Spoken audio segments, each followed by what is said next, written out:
Vision boards don't manifest your dream life. They trap you in someday.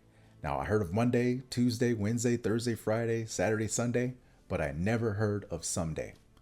Never heard of one day. I heard of today, I heard of now, and that is where your dreams go to die. That board in your house is the most dangerous piece of cardboard in your house right now. It'll convince you that you're moving forward when you're really just decorating your excuses.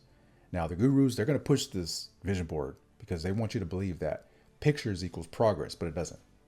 It sedates you while your dreams are passing you by. Now, we don't have much time. We got to get these dreams today because now is the only time that exists. Now, I know this because I lived it. I used to have vision boards for years. Nothing happened. Dream car, dream house, light stages. Every December, my life was the same. Nothing changed. Meanwhile, sick all the time. $40,000 in debt. Unhappy where my life was going and where it was heading. And I talked to a ton of people who say the same thing about vision boards. When they look at these vision boards, it separates you from your goals because you're thinking one of two things or both. If I were to get that thing, it would be so nice. And if I did, then I would be happy. Or I can't wait to stunt on these people and show them that I finally made it. That reminds me of a quote from Dr. Joseph Murphy. He says, whatever you bless, you multiply. Whatever you condemn, you lose. So if you're not happy with the things that you have now, then you're definitely not going to be happy when you get those things on that vision board. So learn to be happy with the things that you have now so that you can make room for things to come in the future. Now, another way of putting this is to seek ye first the kingdom of God and his righteousness, and all these things will be added unto you. All those things on your vision board, that's all bonuses, right? But you got to seek the kingdom first, which is within you. Looking at those pictures, that's not going to change anything, because although we do think in pictures, like for example, if I were to say, hey, think of a television, you're going to think of television, right? But until you can have that thought in your mind and get emotionally connected with that, and when the two merge, that's when you can move mountains. And that's when I made the decision. If vision boards aren't working, then I had to go deeper. So I started studying mind science, quantum physics, law of attraction, all the different universal laws you can think of. I devoured the books, the lectures, the teachings, and then I started testing it. And then I applied the principles, and then some things worked, some things didn't work. And then I tested it again, refined it, and then it worked again, and then it worked again. And then I knew this wasn't luck. This was a formula.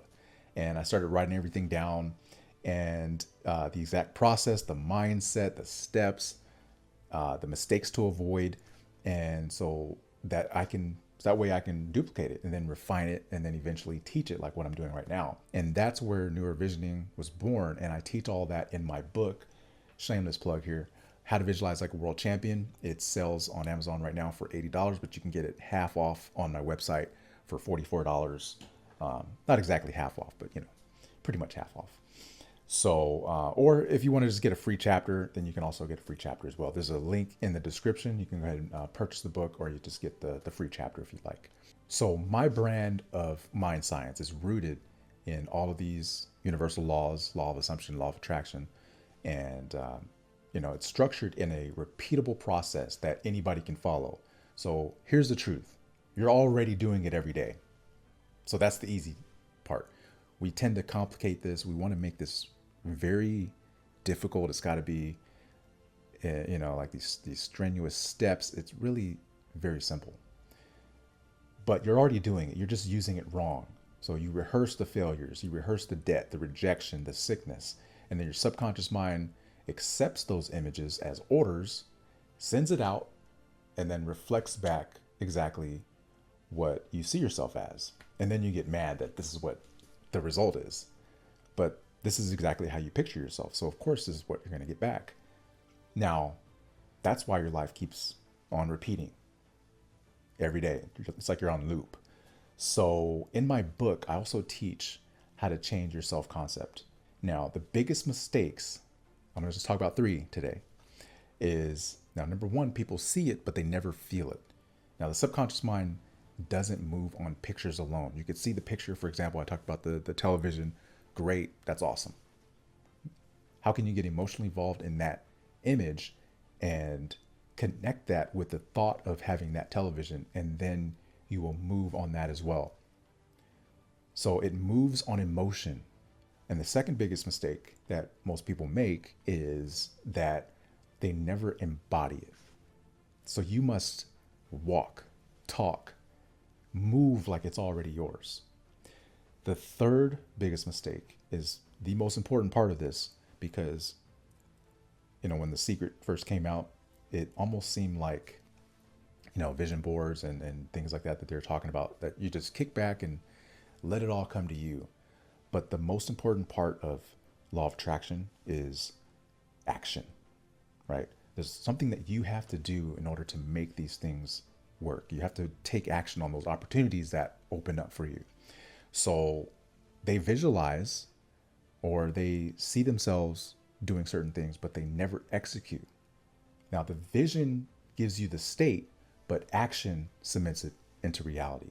So you have to take some action in order to make that dream become real. Now, when I corrected those mistakes with NeuroVisioning, my whole life shifted.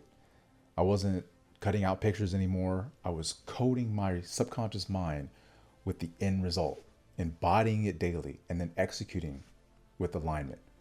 And then within weeks, finances changed. Health improved. Everything turned around. Confidence came back. I wasn't stuck in debt or sickness or depression. I was living in my future that I once imagined. And even in this home right now, 5-bedroom home living in, it's a dream home. So here is the ritual, okay? 5 minutes a day with NeuroVisioning every morning. Close your eyes, see it, feel it, embody it, become the person who already has it. Then, before the day ends, take an action step that matches that vision. If you only have 24 hours left to live, how does that legacy look to you? What does your day look like? What does your vision look like? That's the code. The inner assumption plus outer execution. That's how it works. It's so simple. We complicate everything. So your vision doesn't belong on vision boards. It belongs in your life. And if you're procrastinating and you feel like your life is stuck on loop, get my book. Link is in the description. You can also get a free chapter of the book if you want to do that. But pick up my book today. I'm telling you, it's going to solve a lot of your problems. I wrote this back in 2017, and I wrote it for me originally, but I wanted to share this with as many people as possible because I didn't want to see any more people struggle unnecessarily. So hope this helps. Take care. See you in the next video.